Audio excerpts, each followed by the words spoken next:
This is the RedBeard Podcast. Hold on to your butt. Do we really suck? Or is this guy really that good? I have one speed, I have one gear. Go! Hey everybody, what's going on? This is Tony from Hey the everybody, RedBeard what's Podcast. going on? This is Cooley from the RedBeard Podcast. Thought I was going. No, man, we talked about it, but it's fine. All right. You know, it's good. Hey. So Go! Yeah, welcome to the RedBeard Podcast, Yes. everybody. Obviously, you know, we are both here. It is friggin' Friday. I'm excited. So, you know, too bad Family Matters and Step by Step aren't anymore. So, who cares about Friday now? Nobody. Can I do that? Yeah, right, dude. What a classic line. Anyway, so guys, yeah, we got some stuff to talk about, and first thing we're gonna jump into is we're gonna get right into it, which is the Oscars, which Yeah. were on last Sunday. Didn't First watch thing, them. yeah, you did because we were texting. No, So- I watched the monologue, the opening monologue. Yeah. Well, see, then right away we're gonna have to talk about that because there are other stuff that you're not aware of. So, yeah, I'm just gonna say right off the bat, gonna get it out. Leonardo DiCaprio won, like I said he was going to win, like 7-8 months ago when I saw the trailer for The Revenant for the first time. Guys, go back, go back. I'm gonna put that clip in here, but it's basically me saying, "Hey guys, I think Leonardo DiCaprio is going to take home the Oscar. I just watched the trailer for The Revenant. Mark my words, he's going to win." And boom, he fucking won. I'm so psyched he won because he deserves it more than anybody. You know what did happen at the Oscars though? What's that? They pulled a Leonardo DiCaprio on Sylvester Stallone. Like, because... What? Yeah, so basically, like, DiCaprio won for The Aviator. He won the Golden Globe and the SAG Award and then got fucked for the Oscar. Right. And Sylvester Stallone won the SAG Award and the Golden Globe, and they fucked him for the Oscar for Creed. Like, the guy who got it was, I don't even know his name, was the dude who had, like, a 10-minute part in Bridge of Spies. Oh, yeah. Yeah, he got the Oscar instead of Stallone. And it was funny, like, Stallone kind of sat there and, like, you know, clapped, but I think everybody was like, let's clap, but what? Like, it was just really, like, awkward that they did that to him. Because that guy, I haven't seen it, but from what I've heard from Jim Kelly, in Bridge of Spies, that guy's has a very, very small part and really didn't deserve to get an Oscar for that. So Creed was, like, in the running? Well, not the movie Creed, but Sylvester Stallone was up for Best Supporting Actor in Creed. Okay, all right. So with that being said, I mean that does kind of suck that he didn't win. I think it was I think he got robbed. Was So- Michael B. Jordan up for anything? No, he wasn't. Which I think is interesting, and it's funny that you said that because earlier this after the Oscars, I was actually thinking about what African Americans were not nominated because yeah. that was such like a big thing. Yeah. And I remembered going to see Creed, and that was like the one movie where I was like, okay, like that's weird because I thought he killed it. But I don't know why he wasn't nominated. That's a good question. As far as I don't think it comes down to a racial issue, which is what we're about to talk about. It's kind of fishy, though. Yeah, but it's not. I mean, considering that Stallone was up for Best Supporting Actor in a movie where the actual fucking leading man wasn't nominated. right. But also you have to think about all the other movies that he was up against. He was up against Matt Damon for The Martian. He was up against Leonardo DiCaprio for The Revenant. Like, there's a lot of other lead actors that might have been better than his performance. I'm not saying he did a better job, but I don't think they looked at all the lead actors and went, Michael B. Jordan's black, fuck it. Will Smith is black, fuck it. I don't know, but I then there don't was think also so. there was also that movie that you raved about for weeks. Which one? That you went to go see that I still haven't seen, so I can't really speak to it. But Straight Outta Compton. Straight Outta Compton was good. And I'm not saying they didn't do a good job with acting. I thought they did an excellent job. But you know, it's weird. You know, it really comes down to the Academy, and I don't really know the grounds on what they make their decisions. You know, it really is interesting. I think they did portray. I can't remember they did portray the real life characters in Straight Outta Compton very well. You know, being that one of those. I think it was it Ice Cube was his son that played him, right? And he did a really good job. I thought the guy who played Dre killed it as Dre. I thought the guy who played Eazy-E was awesome, right? Like, and Paul Giamatti was great too. He didn't get nominated for anything either, you know. So I don't really think it comes down to like a race thing. And I guess that my problem with this year's Oscars is some, it kind of, Viola Davis said something on a Today Show that everybody seemed to overlook. She basically vocalized as an African American what I thought as a white person. And I'm glad she said it, because if I say it, it makes me look like I'm a racist. She said that maybe the people who were nominated, or the people that were not nominated, they were African Americans, weren't Academy Award material this year. Like they might have done a great job in the movies, but they weren't good enough to be Academy Award, nominated. And that happens. I mean, it's just the luck of the draw. It's not. I find it very hard to believe that the Academy is sitting there going, well, he's an African American. No. And what I would hate for them to do is to nominate somebody that's an African American just to have diversity. Like, it comes down to best supporting actor, best lead actor. You don't just nominate somebody because you want the nominees to be more diverse. That doesn't make any sense to me. Right, and I agree with that. I just feel like because I watched Creed, and I didn't necessarily want to watch Creed. Yeah. I watched Creed because you put me onto it. You were like, you need to watch this movie. It was awesome. I was like, all right, cool.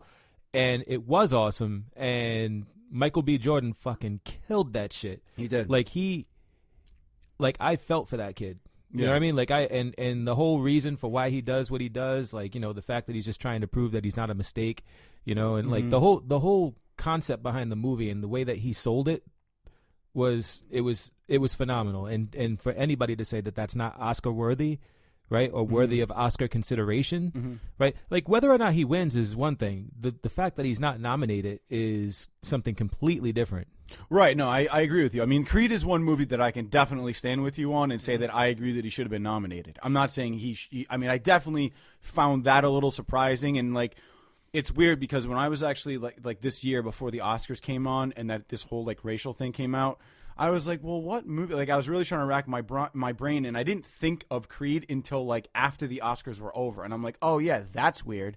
Like, I think he should have been nominated. Right. I didn't see the Will Smith movie Concussion, so I can't speak to that. Jared saw it and said that it was good, but it was fucking boring. He was like, Will Smith was good. He's like, but the movie dragged. Which sounds like something that the Academy would be into, because most of the shit that they nominate is boring as shit. Well, I don't know. I mean, people might say, I've heard people say that The Revenant was boring as shit, but like, and for me, maybe it's just me that like as somebody who has acted before, when I watch a performance, I actually like sometimes step out of it, and I excuse me, I just burped, that was gross. I step out of it and I'm like not looking at the story anymore. I'm looking at what this guy had to do as an actor, and like, dude, he's out in like fucking 10-degree weather, like naked, right, rolling around in the snow, like.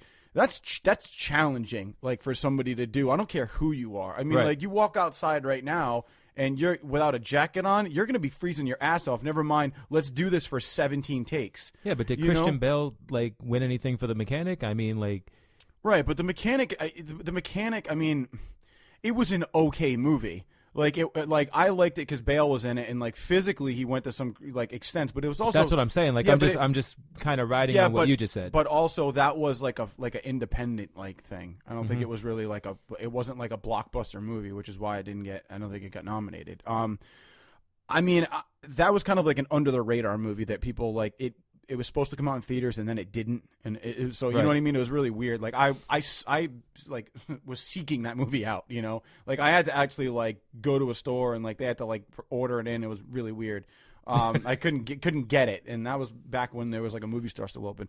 But so it's good point, definitely a good point. I mean, physically he went to some extents. But my problem with the Oscars this year was this: Chris Rock. I'm not a fan of you. I don't like your stand-up that much because it is all about like race. That's basically his whole act is like, oh well, white people and blah blah blah, and like if you're white, like after maybe like 5 minutes of that, it kind of gets old, right? So and I've laughed at some of it, but then like I just like it's you're just talking about the same shit for an hour, and then it just kind of it just gets old. For him, I feel like if he came out and said like a couple things to crack on it, make fun of it, and then moved on, I would have been fine. but it was the entire Oscars. Like, the entire thing was turned into a race thing. And that's not what the Oscars are about. Like, it's about celebrating the work that these people have done. And, you know, he called out Leonardo DiCaprio, which, I mean, yeah, it sounds like I'm on DiCaprio's balls, but at the same time, like, I like the guy. I think he's a great actor. But he called him out, and he was like, oh, and Leonardo DiCaprio, like, he can be in blockbuster movies every year. It's like, don't put that guy on the spot. He's been acting since he was 7 years old. But he didn't say anything wrong about him. He can be in blockbuster movies every year. Yeah, I know. And he pretty much is in blockbuster movies every year. Right, but I mean, but look at Will Smith, dude. I mean, he's going to be in the new Suicide Squad. He was in Concussion. Like, they're in blockbuster movies too. Yeah, I mean, he's not getting any consideration for anything. But like, that's not true. He just didn't get it this year. He's been nominated for stuff before. Right. Just because he didn't get it this year doesn't mean that he's not a good actor. But I think the point is more that he wasn't dogging DiCaprio. He was pointing out a flaw in Hollywood, not necessarily the Academy's only, but just in Hollywood in general. The fact that if you get a black role, like, it's very, very few and far between that you see a guy get a role as like a doctor, like Will Smith is, right? Very few and far between that you get somebody in a lead role as like the hero of the movie, right? He's always the friend, or he is a thug. Or like, there's really not that many. Like, I mean, I saw a movie called Paper Towns, where it was a bunch of teens, and the friend was actually like, it was refreshing because he was a black kid and he was just a nerd, and he was like just really just down with his friends, like him and his boys, like, and it was all right. But look at like 2 years ago. I mean, you had freaking Viola Davis in The Help. You had right. And what was she in The Help? Yeah, I understand that, but still, she won an Academy Award 12 for Years it. a Slave. Like, you get movies like that like, Selma, Martin Luther right, King. Exactly. Right. Exactly. Like, if it's not about civil rights, if it's not about slavery, if it's not about being a maid, if it's not about, like, where are the roles for, and it's not just black people. I mean, people of ethnicity, any ethnicity other than, you know, white American, Jewish, or whatever, like in Hollywood, like, where are the roles for these people? Television has made strides, man. Like, television, you can turn on the TV and like ABC alone has Blackish. Scandal. They have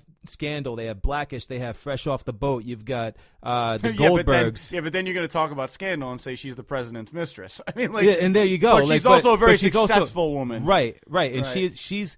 she's not a victim. Right. Right? She's not a victim. She's not, you know, helpless. Like, she's the president's mistress, but she's in control there.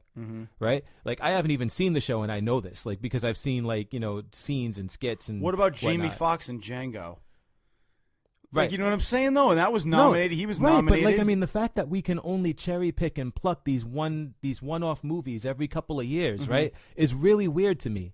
Right? But I also, dude, I mean, like, yeah, but I mean, like, then and I'm not on a soapbox right, here. Right. I'm not. But where are like the this- writers then? I mean, I think the writers need to come out and write more shit then. I mean, like, that's not. And it starts on a high profile. It Right. starts on a high profile event like the Oscars, because this is where you recognize that this shit is not happening in Hollywood, right? Otherwise, all you're doing is here and there that there's a protest or there's a thing.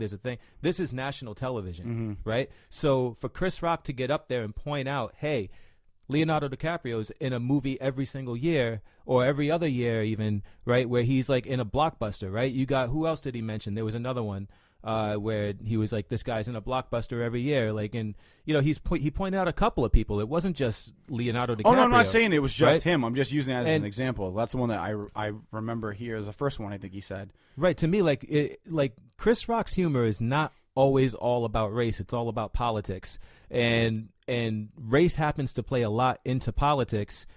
And when he was on there, like, I didn't hear him saying a whole lot, like, you know, white people suck, like, which is what a lot of people have told me they got out of that. Like, to me, he was just saying, he was bringing to light, hey, this is what the black community is going through. This is what people are seeing, and this is what needs to change. And that's fine, man. That's fine if you want to say that, but don't make the entire thing about it. Like, I think the most class act thing, if you're gonna bring this issue up, was Kevin Hart. Kevin Hart came out and was like, hey, you know, I just want to say one thing, you know, if we can get anything from with this, you know, like, we can take a positive out of a negative, like, I think this and that, and that was it, and then he moved on. But it's like Chris Rock, every time he came out, like, we came back from commercial, and he's like, and we're black. You know, it's just like shit like that, and then it's like at the end, he's like, hey, everybody have a good night, Black Lives Matter. Like, come on, dude, it's like every fucking thing, right. you have to bring that into it. But here's the thing, not you, but the Academy award panel or whoever it is that makes these decisions hired Chris Rock to host that shit. It's like, I know. You cannot. What do you expect? You can't. I know they hired him, but I know You they can't hired order him. peanut butter and jelly and get pissed because it's not filet mignon. No, that's not what I'm saying. I mean, I understand that they hired him, and that was one thing that I found kind of interesting. And if they wanted to make it, if they wanted him to come out there, which they obviously did, and make these jokes, great. I just don't understand their motivation for that and their thinking. It's like the entire thing of leading up to these Oscars is, why is there a scandal going on? Not a scandal. Why is there an issue going on about race? Like, back and forth, like, people are trying to boycott the Oscars. Like, Will Smith didn't go, and then they ended up making fun of him. Like, all this stuff, like happened, you know, and I would feel like they wouldn't want to, like, they necessarily wouldn't want to they wouldn't want to mention this stuff, or like really go too crazy into it, you know? And I feel like if you hire Chris Rock, like, you know that that's all he's going to talk about. And it's like, and I even said to Becca, I said, let's count how many seconds it takes him to say something about black and white people. And dude, it was 10 seconds. Yeah. I think it was less than that. I think it was Because 4 it's seconds. Chris Rock, I dude. know it is, but Yeah. I'm saying is, like, I think he could maybe, and I think he could have done it in a different way. Like Kevin Hart, you mentioned Kevin Hart. Yeah. His style of comedy is not race fueled, right? Right. Like Chris Rock is very political, very race fueled, and it's not going to change just because he's doing a different type of show. Like, I don't know why I just don't understand, like, why they would have chose Chris Rock to do it, knowing And that he was going to go that way. Well, I think they chose him. They're obviously making a joke out of the whole issue. Then that's all they're doing. They chose him like 2 months before there were any nominations as well. Mm-hmm. So like he was hired before all the nominees were in. So I don't think they had any idea what they were getting into. Like, I thought, you know, I feel like they hired him, and then 2 months later they get all the ballots, like they get their nominees, and none of the nominees are black, and they probably looked at that and they said, "Oh shit, Chris Rock is our host. What are we gonna do?" And you can't fire Chris Rock at that point and hire somebody 'cause else. it looks like shit. Yeah. Exactly. So now, and Chris Rock wasn't about to take drop the opportunity to get up and say something about something like this, right? Right. It's like it was the perfect storm for him to get up there and actually do his brand of comedy and reach the people that he's trying to reach. So at the end of the day, for me, like, it's a situation where if you don't rock the boat's gonna fucking just keep going the course that it's on.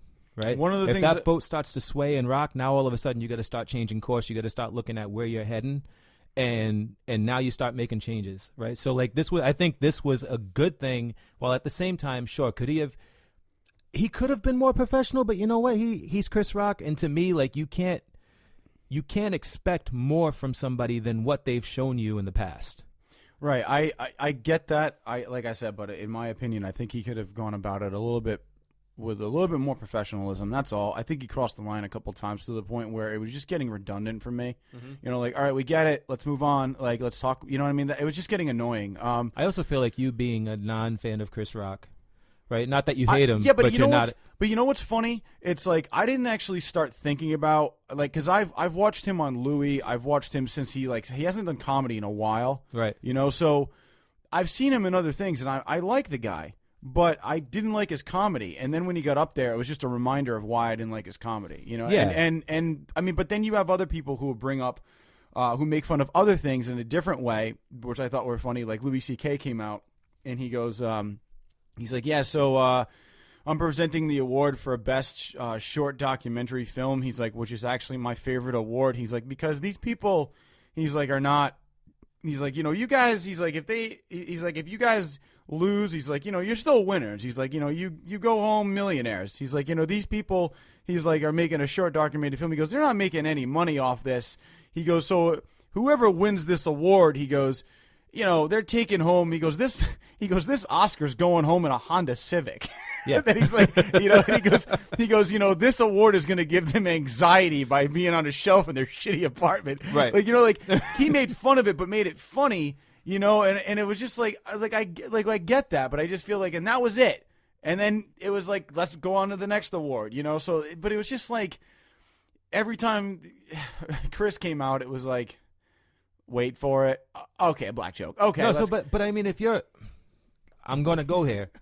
Like, I'm black. So you found it funny? I found everything he fucking said hilarious. Like, Yeah. I sat there and I was laughing my ass off the whole time.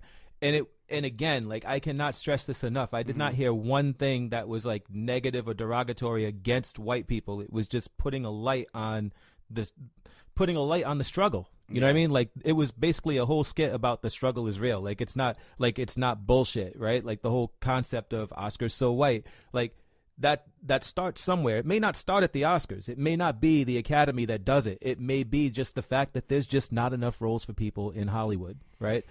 Well, I mean, hey, then they got to change that. I don't know what the fuck they're gonna. I mean, they got to do it. I mean, I just thought, like, you know, bring it up for 5 minutes and move on. That was my point. Speaking of diversity in Hollywood, I did want to point something out. We all know about Netflix and Marvel. Mm-hmm. You've got, you know, Daredevil, Jessica Jones, Luke Cage is coming out. Mm-hmm. There's a fourth one that we haven't really talked about. It's called Iron Fist. We talked about it last week when we saw who was cast. Mm-hmm. Funny thing about that, when you look up Iron Fist casting, right, you don't really find much about the actual actor or, you know, how happy people are about who they chose or whatever. You find out how pissed off people are that Marvel didn't take the opportunity to cast Iron Fist as an Asian man. But the funniest thing about that is that the character's not Asian. Yeah, well, that's why I don't understand why people are pissed about it. They even know who the character is. There's two reasons why. Yeah, there's two reasons why it's stupid. And one is that he's not Asian. He's a white dude in the comics traditionally from like day one until now, even with the all new, all different Marvel where everything is like, you know, they've gone this more diverse route. The Hulk is Korean. I've talked about that on my show, right? Which is great. Like, I love the diversity in Marvel Comics, but Iron Fist has stayed the course. He's a white dude. And the whole idea of Iron Fist is that he's this white dude that, you know, ended up going to this like mystical Asian like place where he learned Kung Fu and became the Iron Fist, right? Mm-hmm. The legendary Iron Fist, and then came back and now he's like this like kind of superhero street vigilante, right? Right. But people are pissed because he's not Asian. And what's really funny about that is that wouldn't it just be a stereotypical role to cast him as an Asian person anyway if he's like a Kung Fu dude? Didn't they kind of go out? I mean, if they were to cast this guy as a white guy, which they did, isn't that kind of like saying, hey, this is not your stereotypical Kung Fu guy? Mm-hmm. Right? I almost feel like it would be a slap in the face and a step backwards to the Asian community to be like, yeah, well, he's supposed to be white, but we're going to make him Asian because he's Kung Fu. Right? Like, yeah, I mean, it's kind of stupid, but you can't make anybody happy. I guess that's my point. Well, there's actually an interesting thing that I'm looking over right now while we're talking, and it says that Iron Fist may set up Shang-Chi as Marvel's next Netflix hero. Well, yeah, because now they have to do that's what I'm saying. An Asian guy. Yeah, that's what I'm saying. And it says, and from what we've been hearing for a while now, Iron Fist may attempt to do something similar by introducing another Marvel Comics hero in Shang-Chi. Shang-Chi is a character we suggested last year would make a great Marvel Comics hero for our Netflix and our list of 12 underrated Marvel superheroes. 12. He's listed in 12 underrated. That's why they fucking have to do it. Dude, Shang-Chi is like the dude, man. Like, I love that character. He's basically Bruce Lee. Yeah. Like, he is basically Bruce Lee. Like, that is who that character is. And if they ever do a Shang-Chi, whatever the hell his name is, if they ever do that, man, I'd be on board. All about it? Yeah, I would be on board from day one. As soon as they announce it, I'd be jumping up and down, just like I was for Luke Cage. Yeah, and like we said last episode, I mean, Luke Cage was perfectly cast.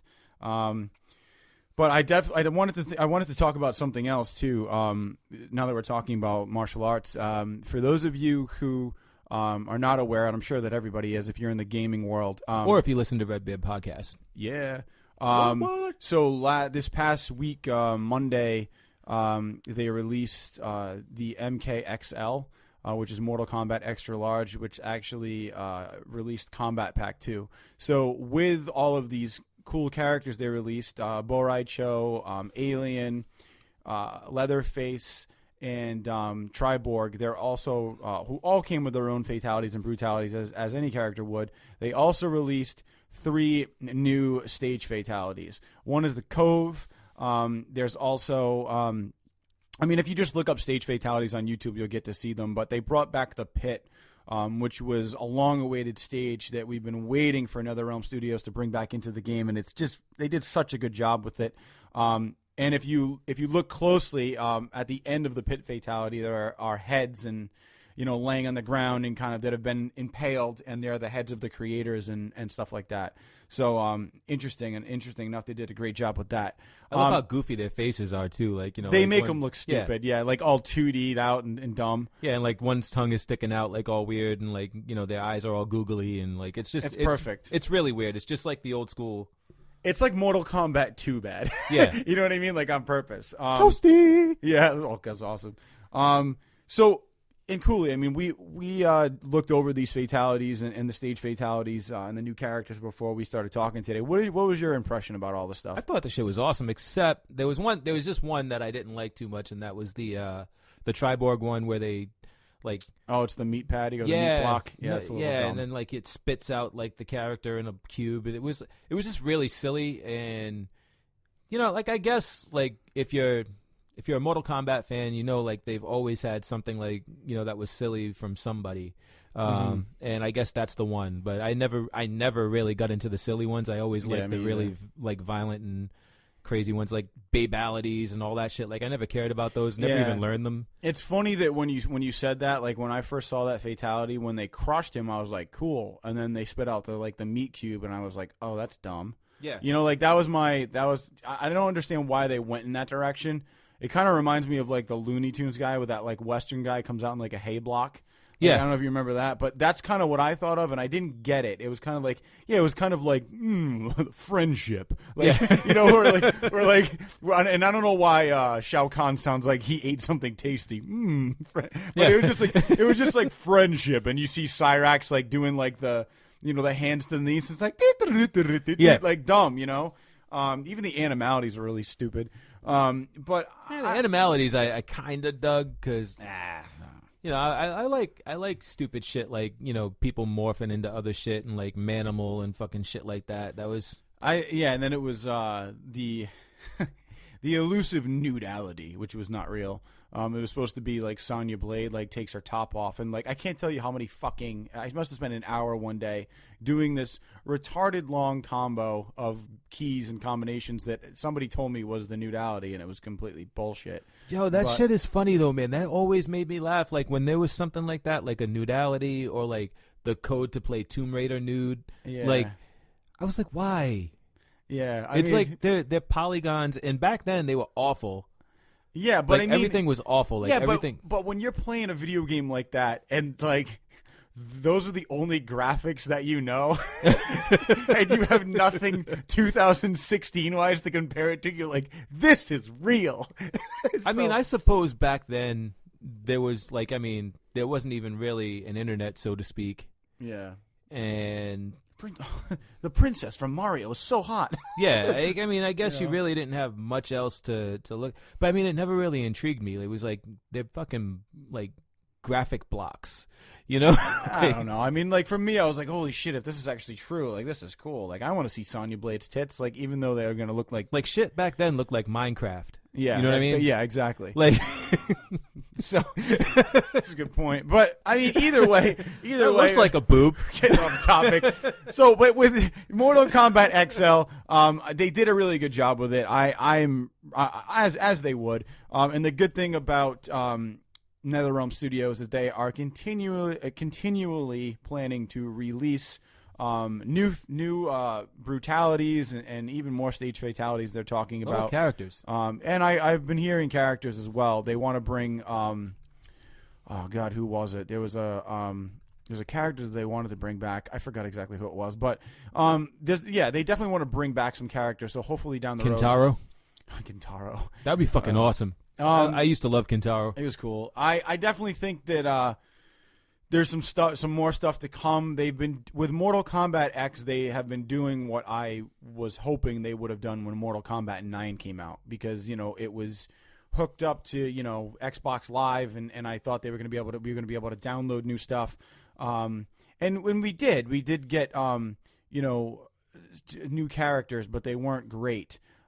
So this round, I'm glad that they they're bringing back these characters. I mean, I think if somebody wanted to bring back, they would talks of bringing back Sindel. So who knows what's going to happen?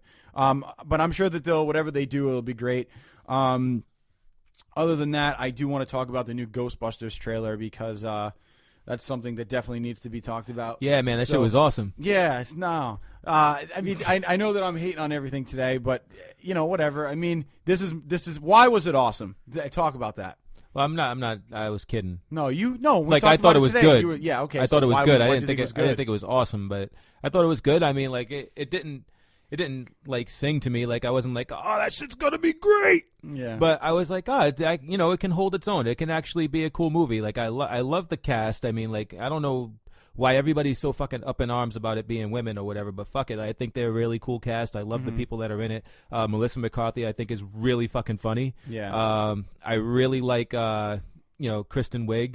And the chick with the horse teeth from Saturday Night Live, I think she's awesome.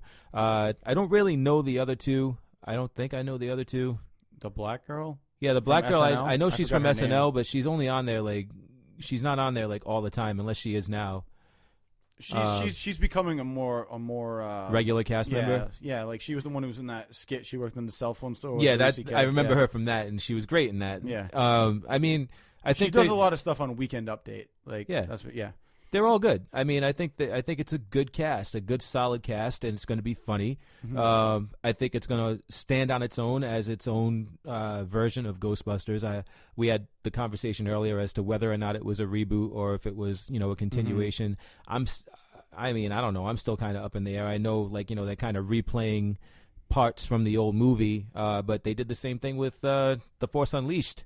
They replayed parts from the original movie in a continuation of the saga. So who knows what they're really going to do with it? But I'm feeling, because I mean I feel like I have seen like pictures of set pictures of the original Ecto 1 and their Ecto 1 side by side or on the street together. So who knows what we're really going to see and what we're going to find out is going on down the line. But it just looks like it looks like it can be a lot of fun. Well, here's my thing with it. As far as the cast goes and the all-female cast, I really don't care if it's females or males. That was never an issue for me.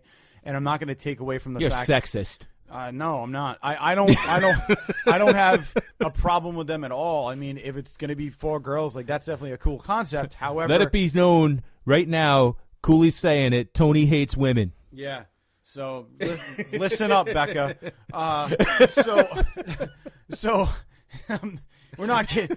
On April 16th, fuck this. No, I honestly don't have a problem with any of those girls. I think they're all funny. And I'm sure that the movie is going to be funny in a lot of different aspects. But my problem with the trailer was this. The director had gone on record saying that he wasn't looking to ruin Ghostbusters or anything like that. Like, he's as big of a fan as we are, and he said that he wasn't looking to do a reboot. But if you watch the trailer and you are as big of a fan as I am of Ghostbusters, or enjoy the movies, or are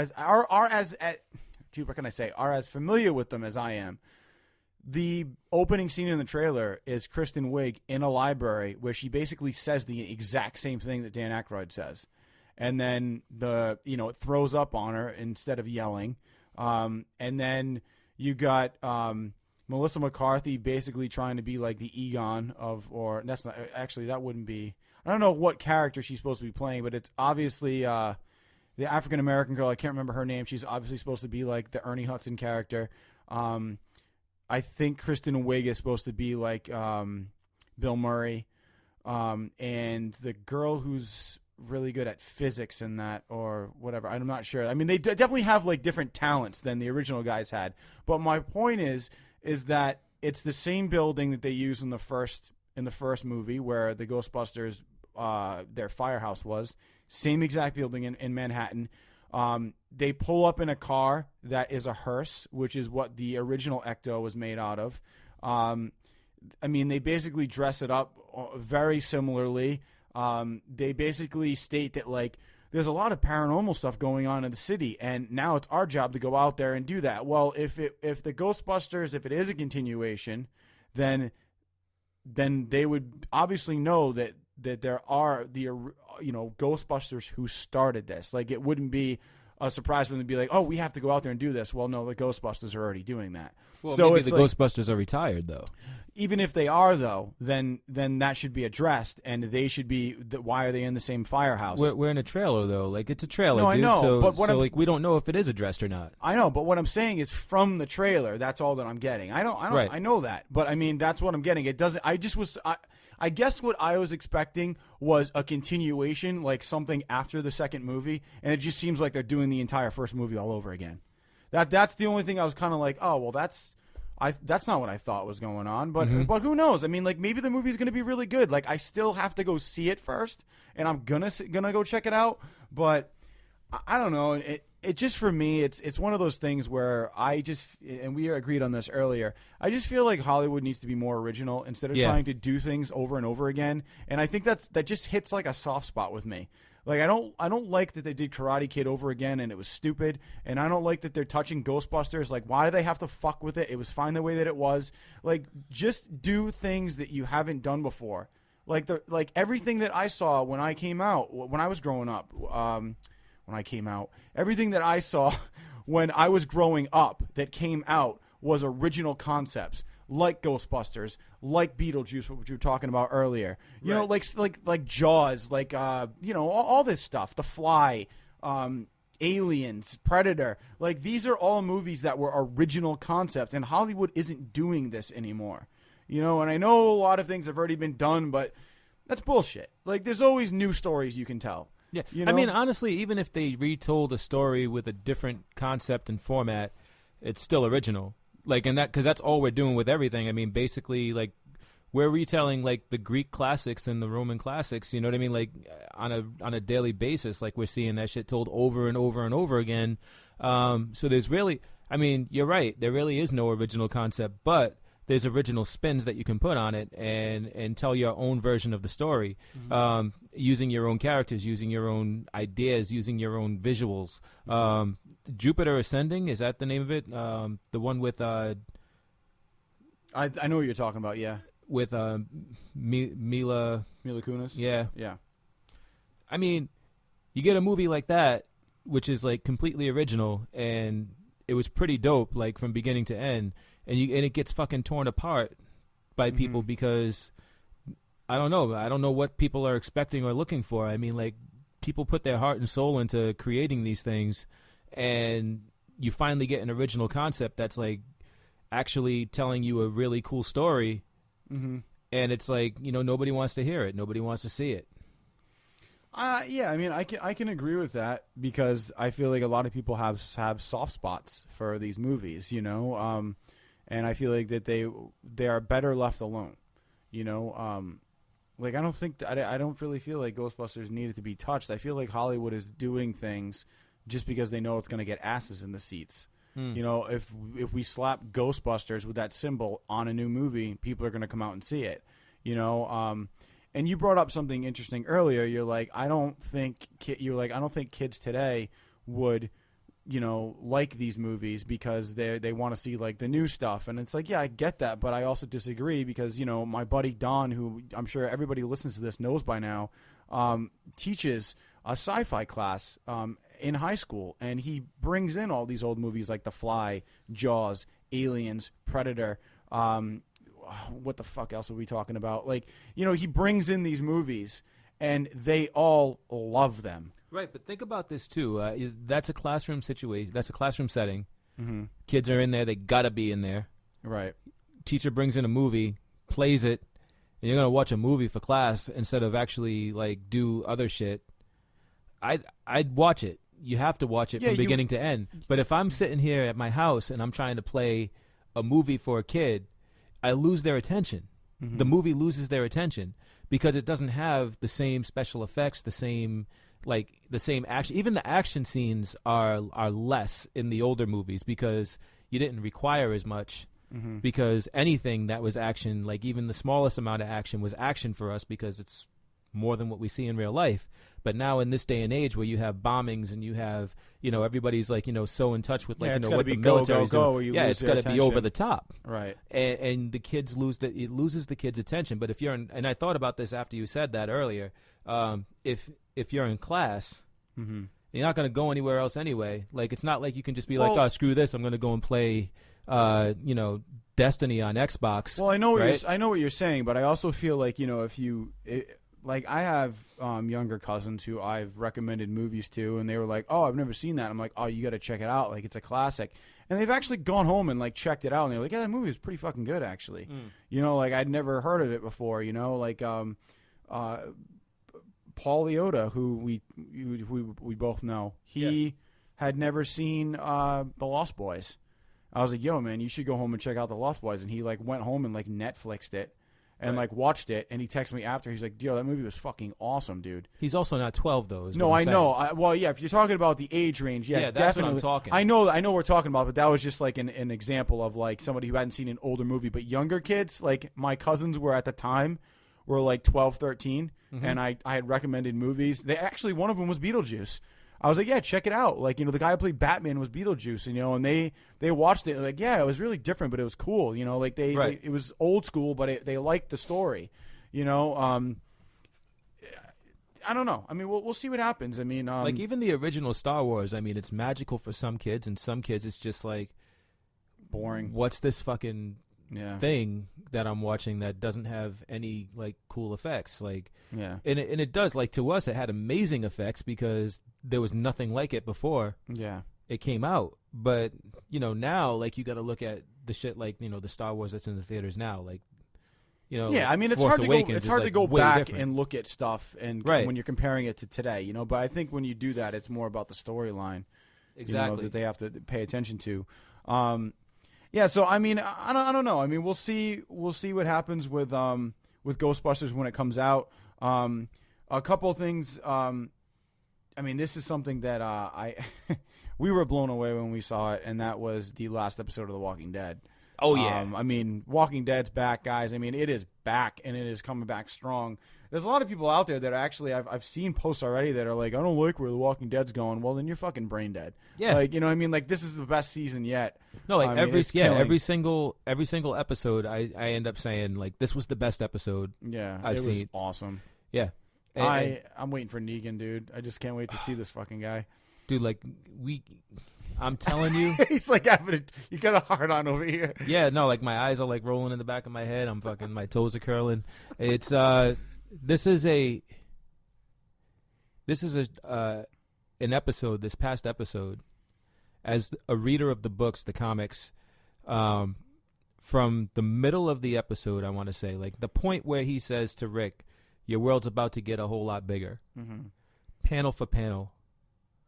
It's panel for panel. In the books, yeah. The book, like straight through, from that point on. And man, I can't be happier because that just means that they're paying very special attention to making sure that this whole war between, the Alexandria crew and the Saviors, is played out in the way that it should be. And if that's the case, it is the most epic freaking battle between two people. Like, it's definitely a chess match between Rick and Negan is definitely the anti-Rick, which is saying something because Rick is pretty fucking far gone. Like, this guy is like over the top Rick. Like, if you took Rick and multiplied him by 10, that's Negan. So to watch this and know that that's coming. The other thing I think is interesting is now it's actually no longer people against the walkers, it's people against people. Yeah. And that's what this whole show is kind of about, you know what I mean? This has never been about the walkers. They're just kind of like, subtext to the whole thing. Right. So I'm interested to see Negan come into play. There's a lot of foreshadowing, I think, with dialogue as well, and the big one for me was when Maggie, Michonne, and Rick are on the balcony of that mansion, and he's like, we can win this, like we can do this. And then Maggie says, she goes, we're going to end up paying for this in some way. And, I think it's either going to be her that goes down or Glenn. It's going to be one of them, but that's what the payment's going to be. Yep. And I think it's going to be Glenn. I still would love to see it be Maggie because I just would like to see the Walking Dead really fuck with people. Yeah. I mean, like, that will start a whole fucking thing. Dude, you don't even understand. Like we have been telling people, like comic book readers have been telling people from fucking day one, like episode 1 of The Walking Dead, we've been saying Glenn's gonna die. Yeah. Glenn's gonna die, and when it happens, just wait until you see how it happens. It's gonna be fucking epic. We've been telling people till we're blue in the face, this is what's gonna happen, and still, to this day, people are in denial. I'm not. Glenn's not gonna die. Do you think that that's not gonna mess with people? Oh no, I will say. Well, I will say this. I mean, but you have to understand, and I know you do, that they don't follow the comics all the time. I mean, I know this is one of the biggest deaths if it's supposed to play out the way that it does. But at the same time, what if they're like, guess what? We're not doing that. Then it changes things, and it kind of changes things with which. I mean, Judith is alive, and that's changing some things, but not a bunch. No, I mean, it's a spoiler in a way. I was. Do you mind if I ask you something before you get into ahead. that? In the comic books, are Rick and Michonne a thing? No. Okay, so that's in the comic books, and I too. can say this: in the comic books, Rick and Andrea are a thing because Andrea's still alive at this point. Okay, yeah, that's what yeah. But because Andrea's gone, it makes sense to me that Rick and Michonne would be a thing. Yeah. Right? Because Andrea's not there anymore.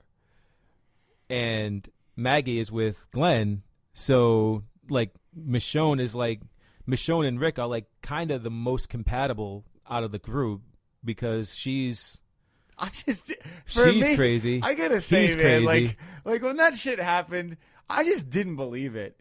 Like it just seemed like forced to me.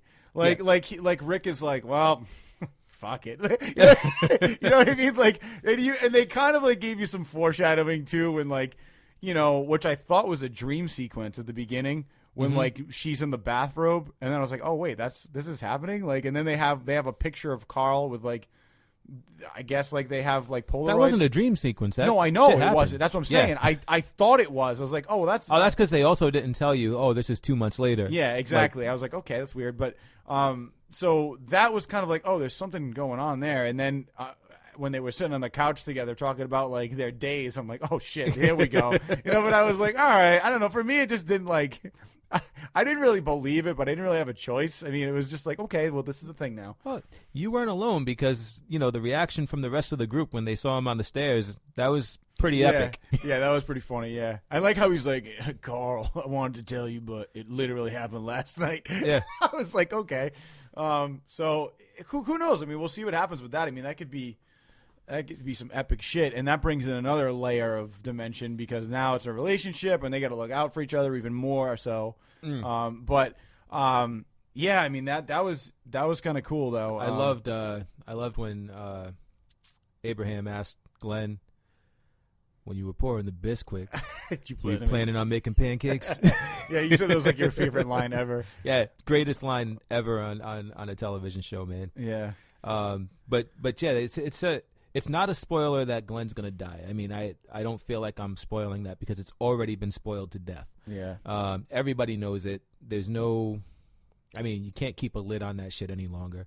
But I think, what is a spoiler and what I can't really say much about, but I can tell you why I would be upset if it's not him, is that the way that he dies and the way that Negan carries this out, it's like it shows you a lot about his character and who he is, that if it's anybody else, especially Maggie, if it's anybody else, it ruins the character of Negan.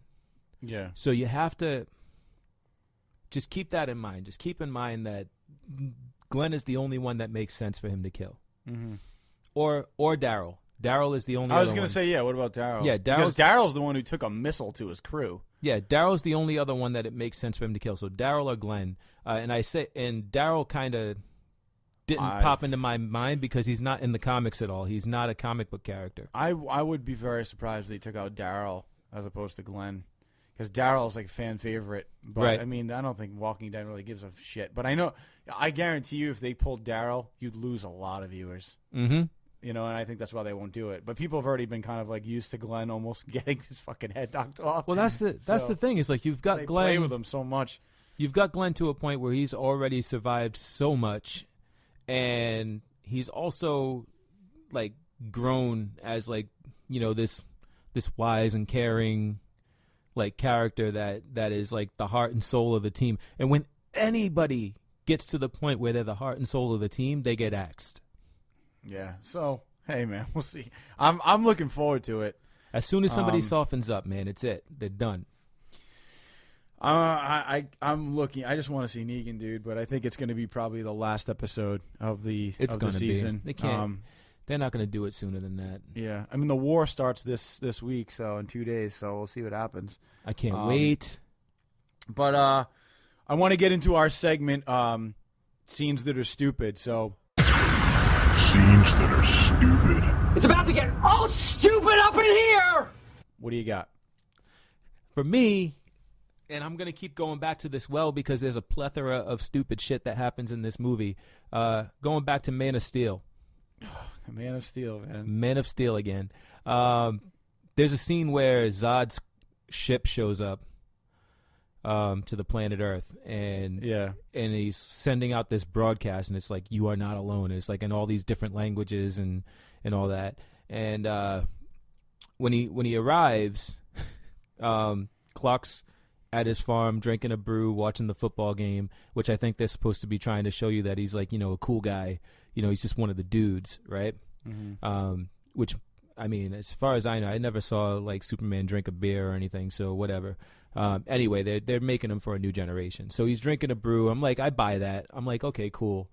And then when Zod shows up, light bulb like just blows, right? And then all the lights go out on the farm. Cool. Like, I mean, I'm sure like, that's something that can happen, whatever, right? Like, lights go out. Yeah. Then Wait, what's the sound? Okay. Zod says his piece. Yeah. Bring me the son of Krypton, blah blah blah, and I will not destroy Earth or whatever. Yeah. And he finishes, and the same fucking light bulb goes, and then all the lights come back on in the farm, and I'm like, wait a minute, that's not how fucking electricity works. That's just not how lights work. Yeah. And I thought it was super stupid. Like, it just, to me, that was idiotic. So that's my stupid scene. All right. My stupid scene is going to be from the end of the first X-Files movie. So there's something stupid about the scene, but the scene itself isn't stupid. So the very ending scene where Mulder and Scully actually get like dropped off this fucking huge spaceship that comes out of the middle of like Antarctica, like this huge, you know what I'm talking about? Yeah. Yeah. So they fall off the edge and like land in the snow, right?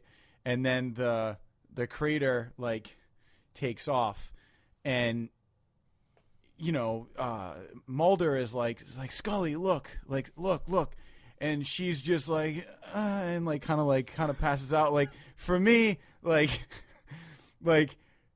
you've gone through how many seasons trying to get this fucking chick to believe, right? Like, I would have been like, no fucking look. like I would shake the shit out of her until she fucking wakes up. like I'm not crazy. Like, you know what I mean? So like he's like Scully, look, and she like kind of tries to look and passes out. I would have been like, listen, bitch. Like, you know what I mean? Turn her around, like pull her fucking eyes open until she sees it. You know what I mean? Do you think she was faking? Like, if I actually look at this, I will never hear the end of it, so I'm just going to pass the fuck out. But, I mean, like, I feel like as a woman of science, she should want to see that shit. Maybe she did pass out, but I would have gone to every length to get her to see this.